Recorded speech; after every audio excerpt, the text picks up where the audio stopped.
Morning Live, where we're focusing on remuneration when it comes to medical aid schemes. Joining us now to discuss that further, Steven Mmatla, the General Manager at the Council for Medical Schemes. Mr. Mmatla, very good morning to you. Thank you so much for joining us. Thank you, Ayanda, and good morning to your viewers. Firstly, perhaps you could speak to us about what you do in your role. Just explain to us your jurisdiction. Well, basically, we are a regulatory authority. We regulate medical aids and how they run their affairs. So the issue that you've touched on, which is remuneration of trustees and officers of schemes, falls under our jurisdiction. So basically, we are a regulatory body for medical aid. Tell us about the health of the industry when it comes to that. Well, medical aids, continue to grow, and but we've seen a very steady increase in terms of membership. But essentially, the industry is very sound, and the work that we do in terms of monitoring the solvency of medical schemes has been very encouraging. However, obviously, you're looking forward to increasing the number of members in terms of these schemes. Speak to us now about the ratio between the remuneration of the powers that be in medical aid schemes and the high exorbitant costs that we end users have to pay. Speak to us about the correlation there. I'm glad, Ayanda, you're raising the issue around the costs and what members have to foot in terms of your contributions. Medical aids, by their nature, are not for-profit entities. And what we have seen in the past, and certainly in the few years that we have reported on, is that medical aid trustees are paid exorbitantly high amounts. And what we're trying to do every year is to put it out there for the public to see what these entities are costing them. Because at the end of the day, Ayanda, what you're contributing is to cover yourself for your healthcare needs. And any other incidental cost, obviously, cannot be at the expense of what you're putting in for in terms of healthcare cover.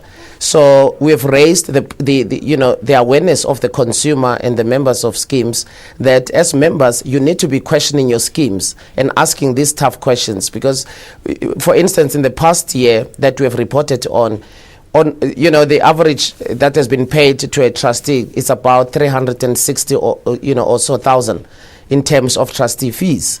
And this is not a job. This is not a full-time position. Essentially, these are trustees that serve the interest of schemes, but certainly what are being compensated for, it's way out of proportion to the nature of these entities being not-for-profit. Mr. Mmatla, I hear you saying we should be asking the tough questions, but I feel like as consumers, we're going to talk until we're blue in the face. We're practically up against the wall here. They're providing services that we so desperately need. If you take a look at the state of our public healthcare facilities, it's not an option. So I feel like we feel as if we have to pay these exorbitant costs, and we feel we're unable or not empowered enough to question the amount of money that the trustees get. What alternatives do we have? Well, in fact, that's more the reason, Ayanda, because it's not cheap, what we pay in terms of healthcare needs, but you'd expect that members of schemes will be more vigilant. Schemes by law have to convene annual general meetings every year. But what we do find as a regulator is that members do not participate in the affairs of the schemes. They never attend these meetings. And so what we're saying is we need the members of schemes to be empowered and take responsibility and hold these officers of schemes to account for your monies. Because at the end of the day, you need to know how your monies and your hard-earned contributions are being spent.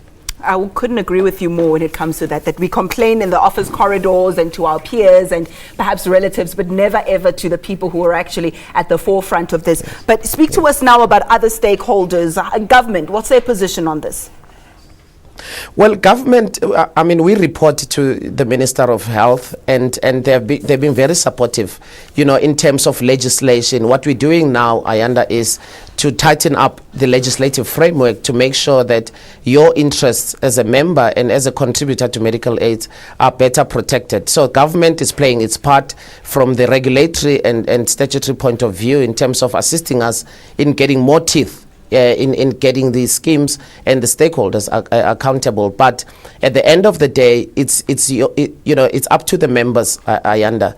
You have to make sure that you're not different to a shareholder. If you are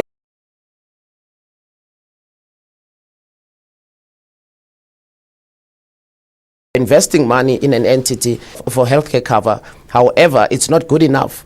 You need to make sure that your hard-earned money is being accounted for. What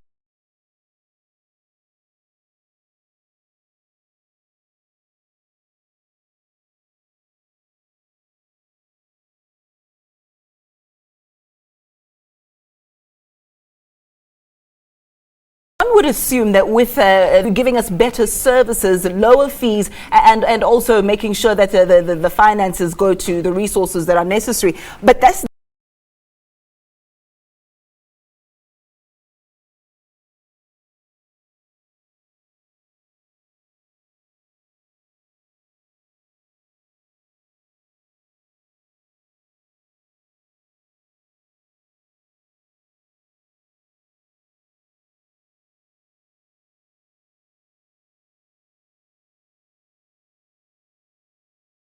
this doesn't seem to be the case. To exist, and in fact, they can very well exist along the lines of, basically being a top-up, for instance.